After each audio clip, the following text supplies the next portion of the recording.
이 시간 우리가 함께 나눌 하나님 말씀은 룻기 1장 2절에서 5절까지의 말씀을 이 시간 함께 나누도록 하겠습니다. 룻기 1장 2절에서 5절의 말씀이 되겠습니다. 그 사람의 이름은 엘리멜렉이요 그의 아내의 이름은 나옴이며 그의 두 아들의 이름은 말론과 기륜이더라. 이들은 베들레헴의 에브라 사람들이더라. 그들이 모압 지방에 들어가 거기에 계속해서 머물렀는데 나오미의 남편 엘리멜렉이 죽고 나오미와 그녀의 두 아들이 남았더라. 그들이 모압 여인들 중에서 아내를 취하였는데 하나의 이름은 오르바요 다른 하나의 이름은 루시더라. 그들이 거기서 10년쯤 거하였을 때에 말론과 기륜 두 사람도 다 죽고 그 여인은 자기의 두 아들과 남편의 뒤에 남았더라. 아멘. 오늘 말씀을 위해서 이 시간 함께 기도하겠습니다. 하나님 아버지 감사를 드리옵니다. 또 이 시간도 또 저희들 또 들려주실 하나님의 말씀을 또 사모하는 마음을 우리들에게 허락하여 주시옵소서. 룻기서를 통하여서 계속해서 우리들에게 부어지게 될 하나님의 은혜가 무엇인지 우리가 정말로 그 은혜로 인하여서 날마다 감사하며 기뻐하는 삶을 살아갈 수 있게 하여 주시옵소서. 우리들의 참된 소망과 기쁨은 오로지 하나님 한 분에게 달려있음을 알 수 있는 이 귀한 시간이 되기를 간절히 바라올 때에 모든 말씀 살아계신 예수님의 이름으로 기도를 드립니다. 아멘. 오늘은 룻기 1장 2절부터 5절까지 말씀을 통해서 회복의 은혜라는 제목으로 함께 말씀을 나누도록 하겠습니다. 엘리멜렉이 살고 있었던 베들레헴 유다에 기근이 찾아왔습니다. 우리가 지난주에도 살펴보았지만 베들레헴의 이름의 뜻, 지명의 뜻은 바로 빵집입니다. 먹을 것이 풍성한 장소를 의미하는 것입니다. 그럼에도 불구하고 그렇게 먹을 것이 풍부한 곳에 먹고 사는 어려움이 발생하게 된 것입니다. 더군다나 엘리멜렉의 이름의 뜻은 하나님을 왕으로 모시는 사람, 하나님을 왕으로 인정하는 자라는 뜻을 가지고 있습니다. 엘리멜렉과 베들레헴, 정말로 하나님의 풍성한 은혜와 다스리심과 통치가 있어야 될 성도의 삶에 어려움이 다가왔다는 사실입니다. 성도님들, 우리들의 삶 속에서도 이 엘리멜렉이 맞이했던 이 동일하고 유사한 일들은 얼마든지 일어날 수 있습니다. 구원받은 성도라고 해서 늘 언제나 화평하고 즐겁고 부족함이 없는 행복한 나날들만 있는 것이 아니라 얼마든지 성도의 삶 속에서도 뜻하지 아니하는 어려움, 사건, 기근을 만날 수가 있다는 것입니다. 그런데 우리가 여기에서 한 가지 착각하지 말아야 될 것은 기근 역시 하나님의 뜻 가운데 포함되어 있는 사역이라는 사실입니다. 때때로 하나님께서 우리들의 연약함이 무엇인지를 깨닫게 해 주시기 위해서, 지금보다 한층 더 신앙의 성장과 성숙으로 인도하시기 위해서 우리에게 시험을 허락하실 때가 있고 우리에게 기근과 어려움을 허락하실 때가 있습니다. 이에 관련된 말씀이 전도서 7장 14절의 말씀에 기록되어 있습니다. 전도서 7장 14절 말씀 보게 되면 형통하는 날에는 기뻐하되 역경을 당하는 날에는 깊이 생각하라. 하나님께서 또한 이것과 저것을 마주보게 두신 것은 사람이 자기 뒤에 일어날 일을 찾지 못하게 하려 하심이로다 라고 되어 있습니다. 성경은 말하기를 성도에게 형통함만 있다라고 말하지 않습니다. 역경을 당하는 날도 동일하게 일어날 수 있음을 말씀하고 있습니다. 그러니까 형통할 때에만 하나님께서 성도들의 삶을 돌아보시고 역경을 당하는 그때에는 하나님께서 성도의 삶을 돌아보시지 않는다는 말이 아닙니다. 모든 것이죠. 형통할 때에도 그리고 역경을 당할 때에도 모든 것이 하나님의 뜻 가운데 있고 모든 것이 하나님의 허락하신 가운데에 일어나는 사건들입니다. 그러므로 성도는 형통하고 잘 될 때만이 아니라 어려운 상황 속에서도 그것을 하나님의 뜻으로 인정하고 받아들일 수가 있어야 됩니다. 그리고 그와 같은 어려운 환경 속에서도 여전히 우리와 함께하고 계시는 하나님을 발견할 수 있어야 되고 우리가 그 안에서도 소망을 품고 이와 같은 환경 속에서 하나님께서 나에게 어떠한 구원의 길, 어떠한 피할 길을 보여주실 것인가라는 그 믿음이 결코 흔들려서는 안 될 것입니다. 또 다른 말씀 시편 119편 67절의 말씀을 읽어드리기를 원합니다. 시편 119편 67절 말씀 보게 되면 고난 당하기 전에는 내가 길을 잃었사오나 이제는 주의 말씀을 지키고 있나이다. 이 말씀 보게 되면은 고난 당하기 전에, 다시 말해 형통할 때에도 얼마든지 길을 잃을 수 있다라고 말하고 있습니다. 우리는 형통할 때 하나님을 찾고 형통할 때 하나님을 찬양할 거라라고 생각을 하게 됩니다. 그러나 꼭 그렇지만은 않습니다. 우리가 너무 형통하면 자기 자신 때문에 잘 되었다라고 우리가 생각할 수도 있고, 오히려 너무 바빠서 하나님을 잊고 찾지 않는 경우들이 훨씬 더 많습니다. 오히려 우리가 하나님을 찾고, 오히려 우리가 하나님의 은혜를 발견하고 돕는 손길을 우리의 피부에 와닿듯이 경험하는 그때는 언제입니까? 그때는 바로 우리의 삶이 형통할 때보다는 오히려 고난을 당할 때, 오히려 우리가 역경을 당할 때에 하나님의 살아계심을 우리가 직접 몸소 경험할 때가 훨씬 더 많다는 것은 제가 굳이 설명드리지 않더라도 우리 성도님들의 삶 속에서 정말로 다양하게 경험하신 산 증거가 있으리라 믿습니다. 그렇기 때문에 성도의 삶에 고난이 찾아왔을 때에, 기근이 찾아왔을 때에 우리가 가져야 될 믿음, 우리가 보여야 될 신앙의 자세는 무엇입니까? 즉각적으로 원망하고 탄식하고 눈물을 흘리며 하나님 왜 제게 이와 같은 일들을 허락하셨습니까? 빨리 이 상황 가운데서 나를 좀 벗어나게 해주세요. 우리가 이런 것만을 구할 것이 아니라, 하나님 어찌하여 제게 형통만이 아니라 역경을 제게 허락하셨습니까? 바로 역경을 당하는 이 순간 속에서도 제가 여전히 하나님의 사랑하는 자로 서 있게 해주시고, 여전히 하나님의 뜻이 무엇인지를 발견하고 그것을 감당하고 인내할 수 있는 믿음과 지혜를 저에게 허락해 주시옵소서. 우리가 이와 같이 기도할 수 있는 마음의 자세 역시 동일하게 필요한 줄을 믿습니다. 자, 그런데 오늘 본문 말씀으로 돌아와서 오늘 본문의 엘리멜렉은 어떠했습니까? 그의 삶에 기근이 찾아오자, 그의 삶에 역경이 찾아오게 되었을 때에 엘리멜렉은 뒤도 돌아보지 아니하고 베들레헴에서 모압으로 마치 도망을 치듯이 속히 달아나게 되었습니다. 분명한 것은 우리가 앞에서도 살펴보았던 것처럼 고난의 때에도, 역경의 때에도 하나님의 뜻은 분명히 있는데 그것을 찾거나 알아볼 생각을 하지 아니하고 그저 힘드니까, 상황이 너무 괴로우니까 그냥 그거를 벗어나듯이 도망쳐버리게 된 것입니다. 성도님들, 이와 같이 도망쳤던 엘리멜렉의 삶, 베들레헴이 아니라 모압으로 도망쳤던 엘리멜렉의 삶이 어떠한 결과를 그가 맞이하게 됩니까? 오늘 본문 3절 말씀 보게 되면은 엘리멜렉이 모압에서 죽음을 맞이하게 됩니다. 뿐만 아니라 이어지는 5절 말씀 보게 되면은 엘리멜렉의 두 아들이죠, 말론과 기론 역시 죽음을 맞이하게 됩니다. 성공을 기대하고 떠나갔던 모압에서, 우리가 모압의 뜻이 다른 아버지, 아버지로부터라는 뜻을 기억하실 겁니다. 다시 말해 성공을 기대어 갔던 모압, 이제 하나님 아버지가 아니라 다른 아버지를 의지하기 위해서 찾아갔던 모압에서 엘리멜렉과 그의 두 아들은 성공이 아닌 처절한 패배와 실패, 죽음을 맞이하게 된 것입니다. 성도님들, 왜 이와 같은 결과를 그들이 맞이하게 되었습니까? 너무나도 당연합니다. 왜? 하나님을 떠났기 때문입니다. 창조주 되시며 생명의 주관자가 되시며 진정한 아버지의 품을 떠나버렸기 때문에, 그래서 더 이상 엘리멜렉을 지켜주고 보호해줄 울타리가 사라져 버렸기 때문에 그들이 죽음을 맞이할 수밖에 없었던 것입니다. 이것은 바로 하나님을 떠나는 자들이 맞이하게 되는 결과가 이와 같음을 성경이 우리에게 보여주는 것입니다.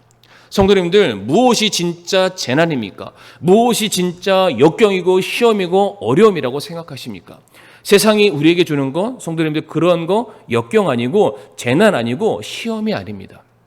우리가 하나님의 품을 떠나는 순간, 우리가 하나님을 인정하지 않는 순간, 하나님을 우리가 왕으로 모셔드리지 않는 순간, 바로 우리들의 삶에 진정한 재난과 기근과 재앙이 얼마든지 임할 수 있다는 것입니다.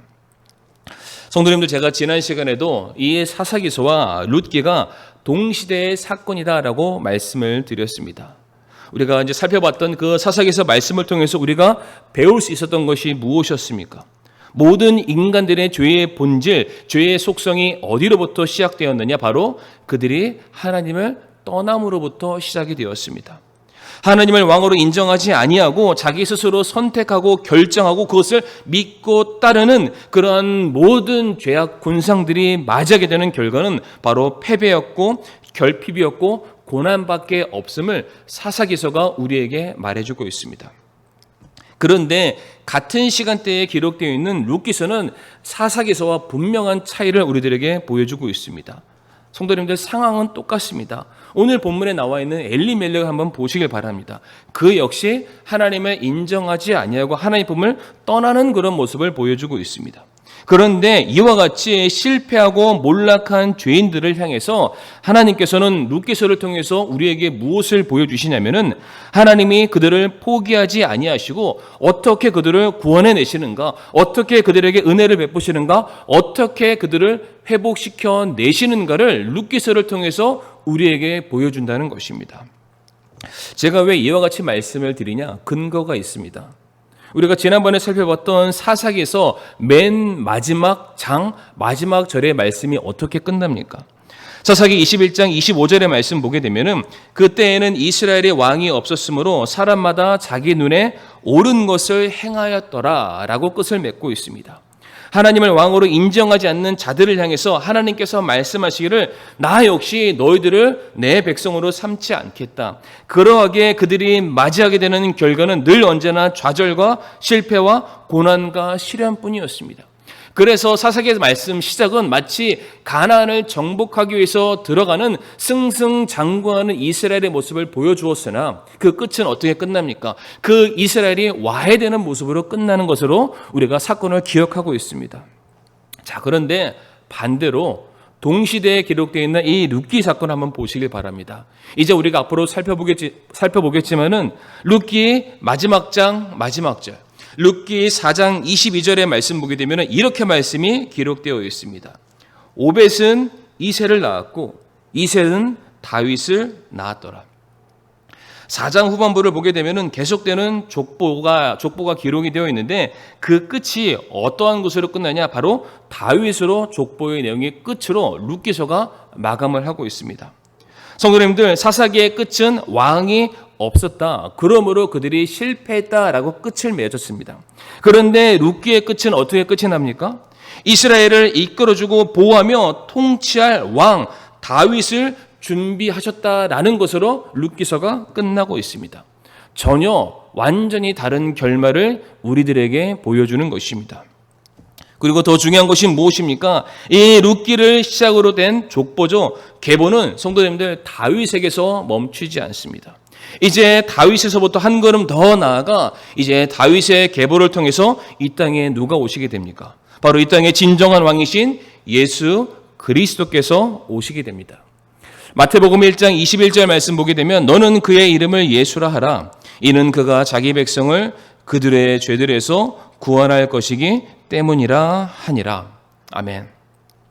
죄로 인해 갈 길을 찾지 못하고 사망의 음침한 골짜기에서 유리 방황하는 자기의 백성들을 구원하시기 위해서, 그들을 가르치시기 위해서, 그들을 바른 길로 인도하시기 위해서, 그리고 궁극적으로는 자기의 나라 왕국으로 그들을 데려가시기 위해서 이 땅의 진정한 왕이신 예수 그리스도께서 오신다는 것입니다. 무엇을 통해서요? 바로 룻기의 족보를 통해서 오신다는 것입니다. 그러니까 룻기서가 우리에게 주는 메시지가 무엇입니까? 하나님을 떠난 백성들아, 너희가 하나님께로 돌아와야 된다. 하나님을 인정하고 하나님을 너희 인생의 왕의 자리에 모셔두어라. 그리하면 그 하나님께서 너희의 모든 것들, 무너져 내렸던 모든 것들, 빼앗겼던 모든 것들을 다시금 새롭게 회복시켜 주시는 놀라운 은혜가 너희들의 삶에 임하게 될 것이다. 바로 이것이 룻기 전체를 통해서 우리가 발견할 수 있는 중요한 핵심 메시지가 되는 것입니다.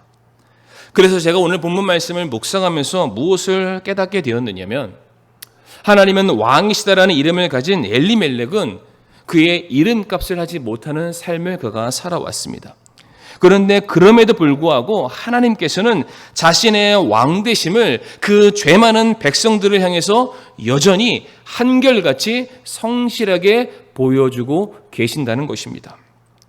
성도님들, 놀랍게도 하나님께서는 정말로 잘 나가고 순종하고 착한 그러한 가문이 아니라 바로 엘리멜렉의 가문을 통해서 온 인류의 기근의 문제를 해결하시고 고통의 문제를 해결하시며 죽음의 문제를 해결하시기 위한 참된 왕이신 예수 그리스도를 보내시게 되었다는 것입니다.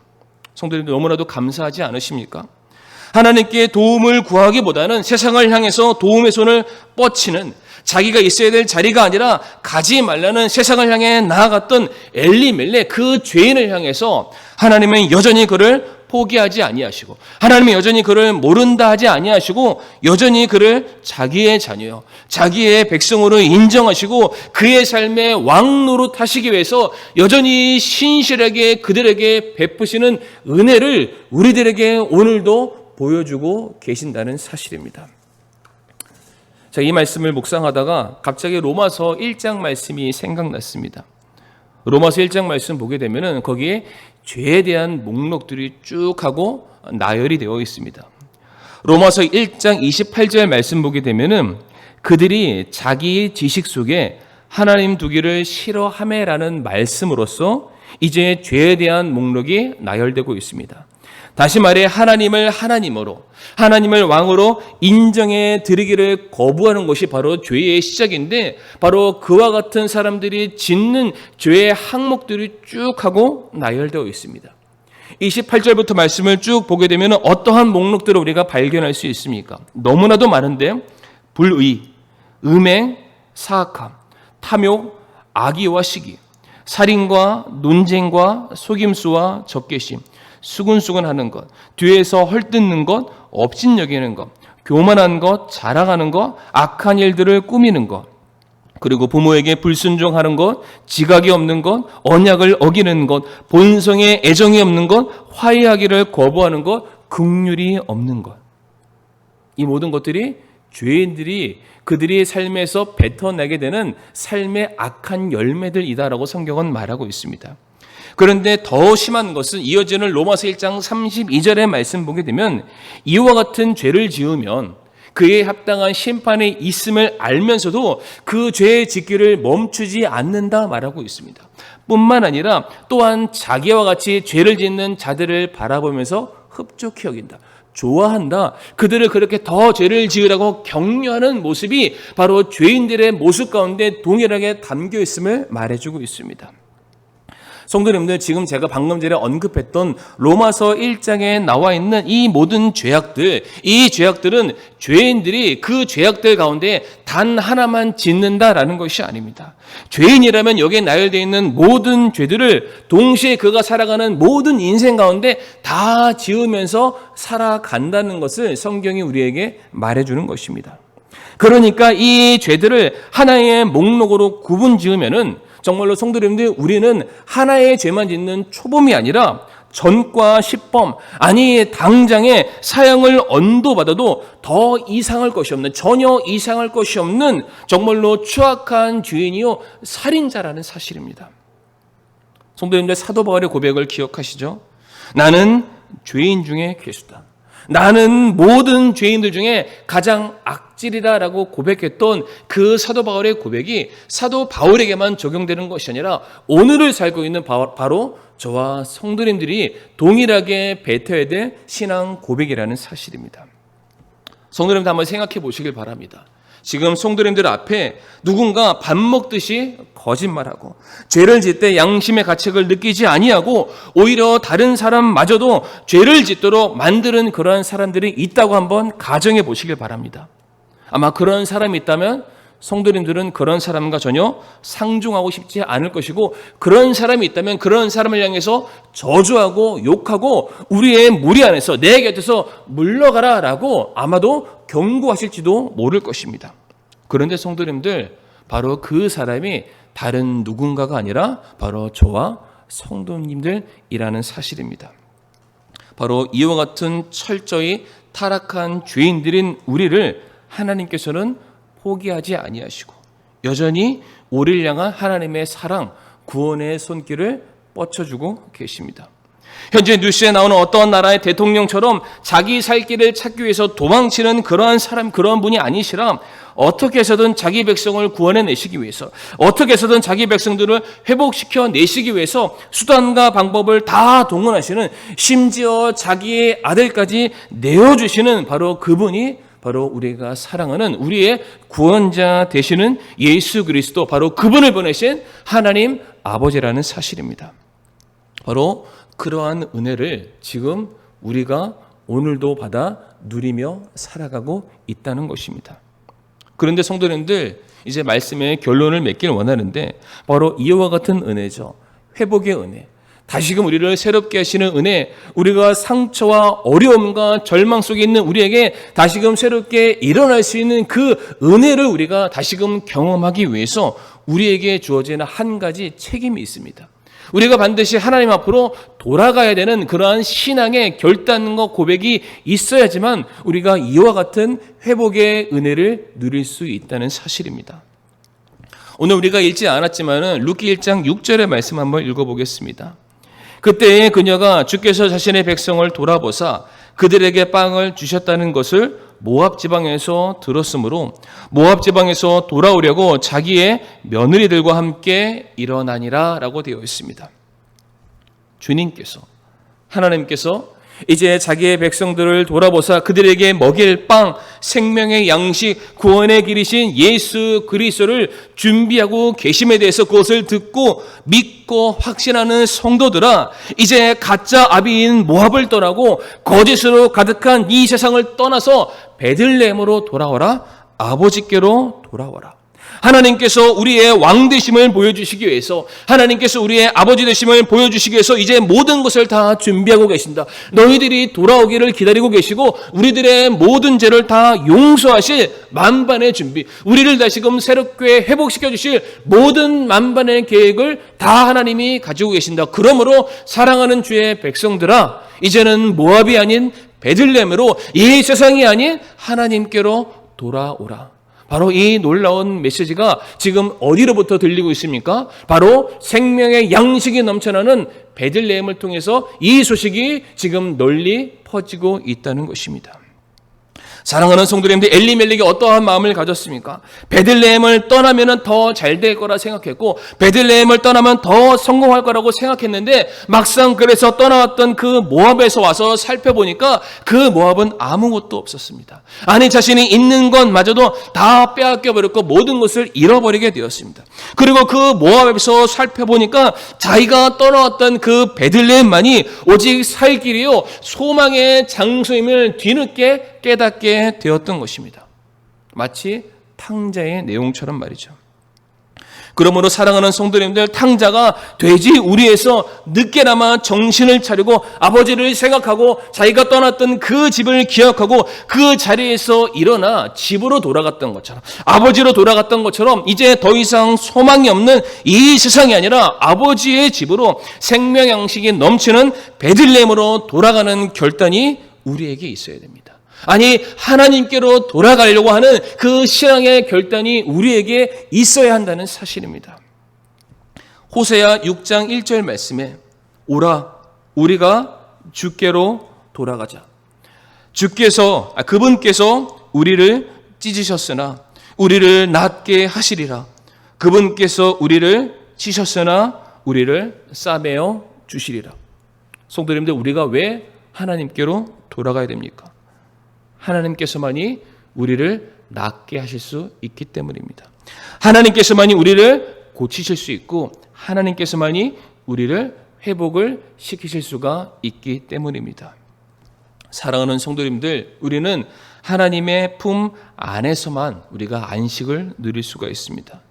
사랑하는 성도님들, 우리는 하나님의 말씀을 통해서만이 소망을 발견할 수 있고 주님의 몸된 교회 안에서만이 진정한 교제와 기쁨을 누릴 수 있다는 사실을 잊지 마시기를 바랍니다. 지금처럼 모이고 힘든 바로 이와 같은 때에, 먹고 사는 문제 때문에 고민하고 있는 바로 이와 같은 때에 성도님들의 몸과 마음은 분명히 여러 가지 갈래로 나뉘어져 있을 것입니다.